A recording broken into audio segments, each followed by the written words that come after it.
There is a prayer that doesn't sound like the others. It doesn't begin with praise from a mountaintop. It doesn't open with confident declarations of victory. It doesn't even start with a request for deliverance. It begins with weakness. Bow down your ear, Lord, and answer me, for I am poor and needy. David isn't speaking as a king here. He's speaking as a man, tired, trembling, utterly spent. No grand titles, no royal robes, no list of accomplishments. Just I am poor, I am needy. And in that raw admission, something holy happens. Psalm 86 is not a psalm for the spiritually elite. It's a psalm for the exhausted, for the ones who have prayed until their voice is gone, for the ones who have trusted God until they're out of trust, for the ones who wake up each morning wondering if He still hears them. And what makes this prayer so breathtaking? It's not just a cry for help. It's a declaration of who God is, spoken by someone who knows he has nothing else to offer. Teach me your way, Lord, that I may rely on your faithfulness. Give me an undivided heart, that I may fear your name. He doesn't ask for strength first. He asks for direction. Not just answers, but alignment. Not just rescue, but transformation. Because sometimes we don't need a miracle. We need a new heart. A heart that isn't divided between fear and faith, between self-reliance and surrender, between the noise of the world and the whisper of God. David knows his own fragmentation. He knows how easily his attention drifts to worry, to comparison, to shame, to distraction. So he prays, "Give me an undivided heart." That's the deepest cry of the soul. Not fix my circumstances, not remove my pain, but make me whole. And then the most astonishing part. He doesn't say, "I deserve this because I've been good." He says, "You are forgiving and good, O Lord, abounding in love to all who call to you." He names God's character, not to manipulate Him, but to anchor himself in Him. Because when you have nothing left, you cling to what is true. And what is true? God is forgiving. God is good. God is full of love.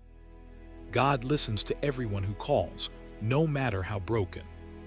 He doesn't say, "Only the worthy get mercy." He says, "You hear all who call." Even me. Even now.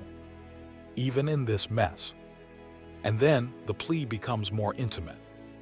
"Turn to me and have mercy on me. Grant your strength to your servant and save the son of your servant." He calls himself your servant, not your favorite, not your chosen one, not the one who got it right, just your servant. And then again, the son of your servant. He doesn't lean on his own pedigree. He leans on his relationship. He belongs to God, not because of what he's done, but because of whose he is.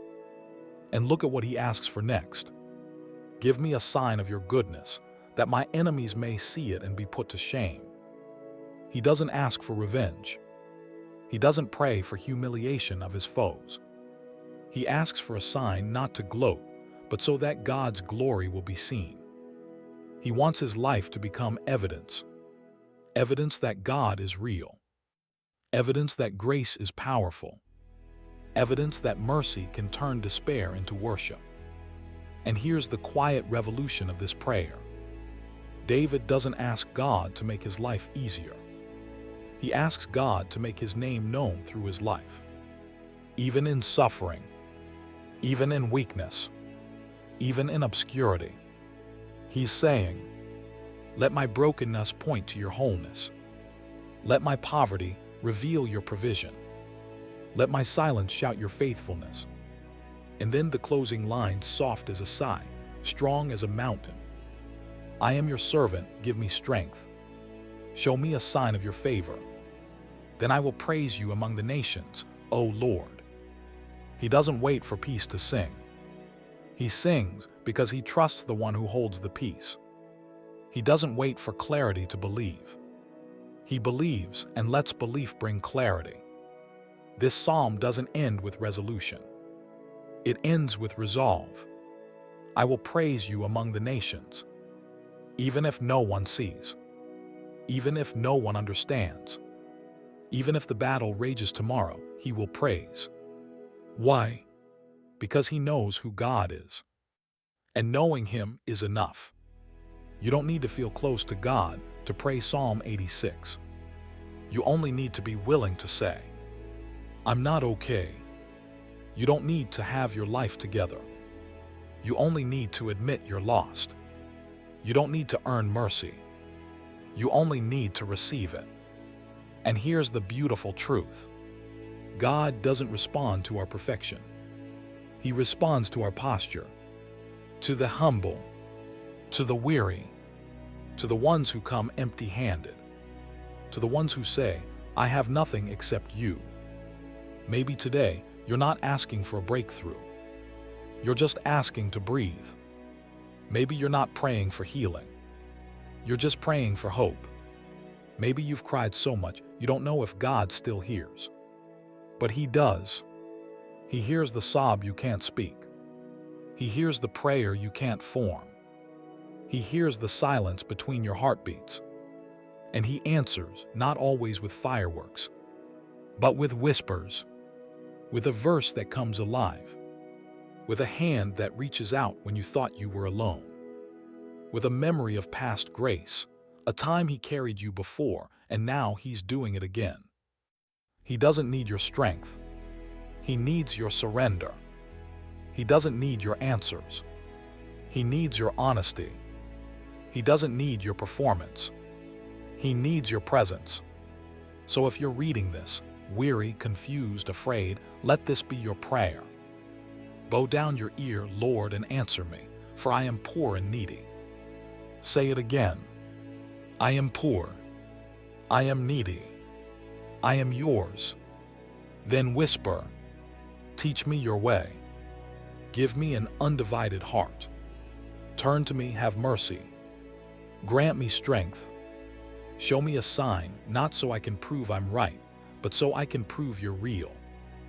And then quietly add, I will praise you, even now, even here, even if nothing changes. Because praise isn't the reward for relief. Praise is the response to relationship. You don't have to feel saved to praise. You just have to know he is. You don't have to understand the path. You just have to trust the guide. You don't have to be strong. You just have to be held. And God, the God of Psalm 86, is not far. He is near, not to fix everything, but to be enough. He is forgiving. He is good. He is abounding in love. He hears. He answers. He strengthens. He remembers. He never forgets the ones who call on his name, not because they're perfect, but because they're desperate. And in that desperation, he meets you. Not with condemnation, not with distance, but with tenderness, with grace, with a voice that says, I see you. I know you. I am with you. So breathe. Kneel. Speak. Say it again, softly, honestly, hopefully. Bow down your ear, Lord, and answer me. Because he already has. And he won't stop listening. Not today. Not tomorrow. Not ever. You are his servant, his child, his beloved, and he will never let go. You are not forgotten. You are not too broken. You are not beyond reach. You are held by the God who bends low to hear the whisper of the weak, and he is singing over you. Even now, in the dark, in the silence, in the waiting, he is singing, and his song is this: You are mine, and I will never leave you.